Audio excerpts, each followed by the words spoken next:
La première interview de Magnussen, je n'avais pas réalisé à quel point la F1 me manquait. Bah oui, hein, il y a un mois tu nous disais, je reviendrai pas dans une petite équipe, si c'est pour faire le nom, je reviendrai que dans un top team, je veux gagner des courses, je suis bien aux USA. D'accord, ok, merci. Un mois après il revient en F1, chez As, dans une petite équipe. Lorsque j'ai quitté la F1, je pense que j'aurais pu rester au sein d'une autre équipe, mais ça aurait été compliqué vis-à-vis des sponsors.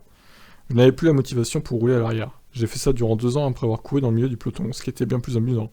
Mais ces 2 années ont été difficiles pour rester motivé. Je suis donc parti, j'ai couru ailleurs et obtenu des podiums, des pôles et des victoires, c'était vraiment super. Magnussen avoue qu'il était très surpris de recevoir l'appel de Steiner et d'être confirmé comme titulaire en remplacement de Mazepin. En fait, le Danois ne s'y attendait tellement pas qu'il est parti en vacances avec sa famille aux États-Unis. J'étais en train de profiter et Gunther m'a appelé et a tout gâché. Je l'ai senti dans son estomac que j'avais, dans mon estomac pardon, que j'avais envie de le faire. Je ne pensais pas que ça m'avait manqué tant que ça, et lorsque j'ai reçu l'opportunité, je n'ai pas hésité. C'était fou lorsque j'étais dans l'avion pour venir ici. Je n'étais même pas sûr que ça allait vraiment se faire. J'ai signé le contrat hier et c'est fait, je suis de retour en F1. Il y avait beaucoup de choses à régler, bien sûr. J'étais sous contrat avec Peugeot, et avec Chip Ganassi, je devais disputer les 12 ans de Sebring avec eux la semaine prochaine. Mais ils ont été super et m'ont autorisé à accepter cette offre. Magnussen admet que le fait de s'être vu proposer un contrat pluriannuel a facilité sa prise de décision, même s'il n'aurait pas refusé un accord portant sur une année seulement.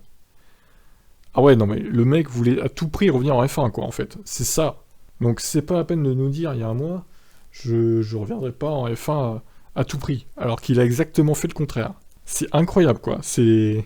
Quelle malhonnêteté de sa part. Il nous prend pour des jambons, hein. Magnussen admet que le fait de s'être vu proposer un contrat pluriannuel, bon ça j'ai lu, ce n'est pas quelque chose que j'ai exigé, mais j'en étais heureux car ça n'aurait pas eu d'intérêt de revenir pour une année seulement.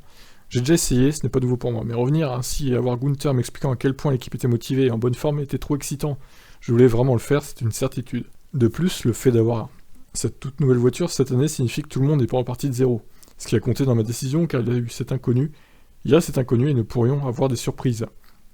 Je vais être là au cas où nous ferions quelque chose de bien. Ouais, l'espoir fait vivre, hein, comme on dit. Honnêtement, très honnêtement, je doute que ça change grand-chose, hein, cette nouvelle monoplace, cette nouvelle réglementation pour As. Même si effectivement, il y a eu le soutien plus grand de Ferrari, ils ont prêté la soufflerie, ils ont prêté du personnel, des ingénieurs, etc. Peut-être qu'ils vont un peu progresser en termes de performance dans le peloton.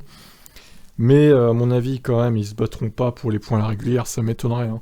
Sachant quand même que t'as Alpine à concurrencer, t'as quand même Alfa Romeo, que c'est pas des guignols, t'as Williams qui ont l'air d'être un peu mieux aussi qu'avant, donc tout ça fait qu'à mon avis, ils resteront à leur place, tout simplement, peut-être moins loin qu'avant, mais ils resteront quand même dans les derniers, hein.